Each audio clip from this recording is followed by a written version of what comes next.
Hey guys, Jfarr here. A 3-round burst, military grade pistol called the Prototype 17 has been added to the game. Let's take a look at how to acquire one, its stats, attachments, and finally the burst module. The Prototype 17 is a military grade weapon and therefore cannot be crafted, and can only be found within higher tier crates. The places you can find the gun include the lock crate, heli crates, APC crates, heavy scientists, elite crates, and supply drops. For an overview on where to find these crates, I would recommend watching my loot guide, which covers all of this.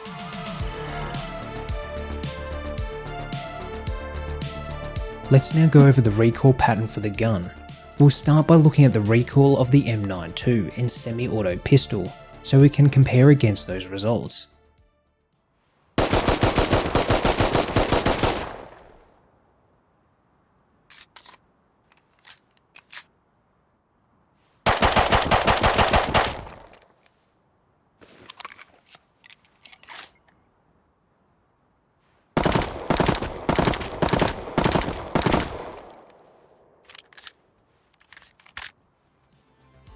As we can see, the semi-auto pistol is the king of recoil control.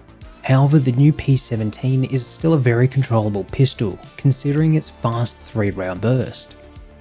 I will now attempt to control the recoil to demonstrate what a typical use case might look like. A weapon's aimcone is the amount the bullet will deviate over a distance from the center. We'll compare a few other pistols' aimcones to get a sense of the P17's performance. This will be based on a bullet's deviation over a 100 meter range. Firstly, we have the aimcone for the P17, semi-pistol, and revolver with a spread of 1.31 meters. That means at 100 meters your bullets can fall anywhere in this circle. Next is the M92 at 1.75 meters. And finally the Python at 0.87 meters. The P17 deals 40 damage up close to the chest, with a burst cyclic rate of fire of 667 rounds per minute, and effective burst rate of fire of 360 rounds per minute if you include the burst pause.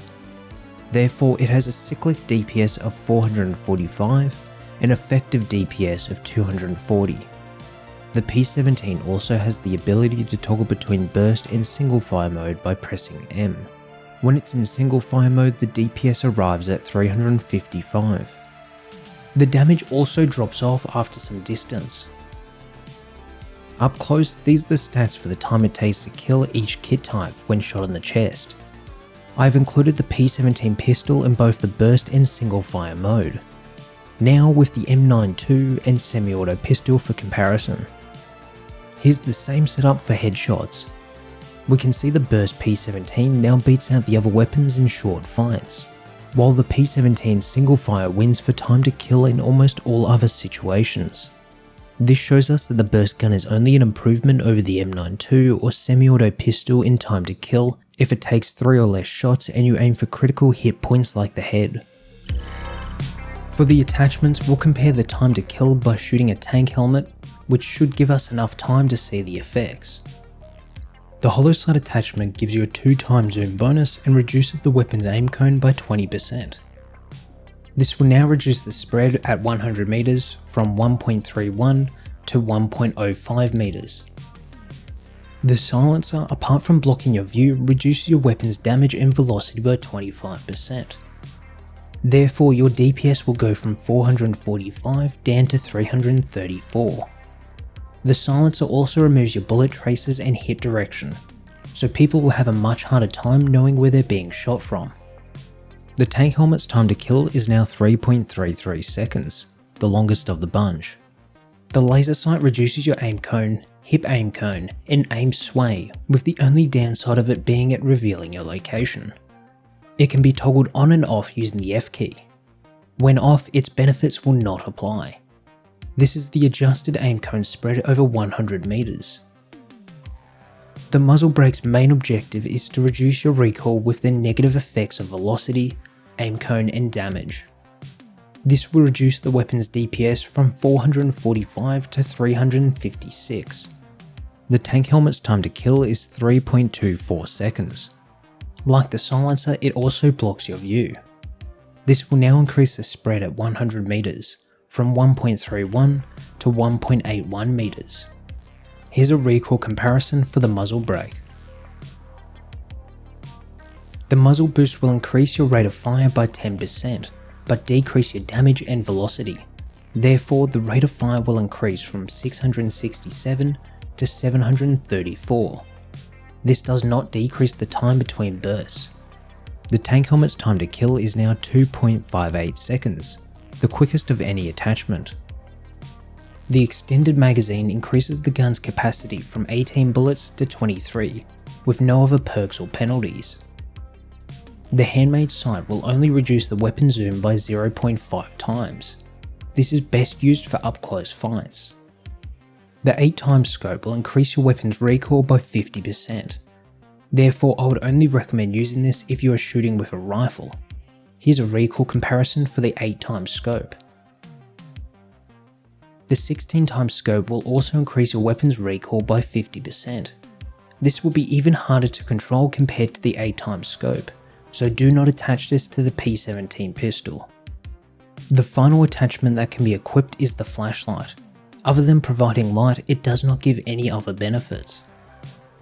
The best setup I would recommend for the P17 includes the laser sight, Handmade sight, and muzzle boost, which will allow you to cycle through those burst shots even quicker.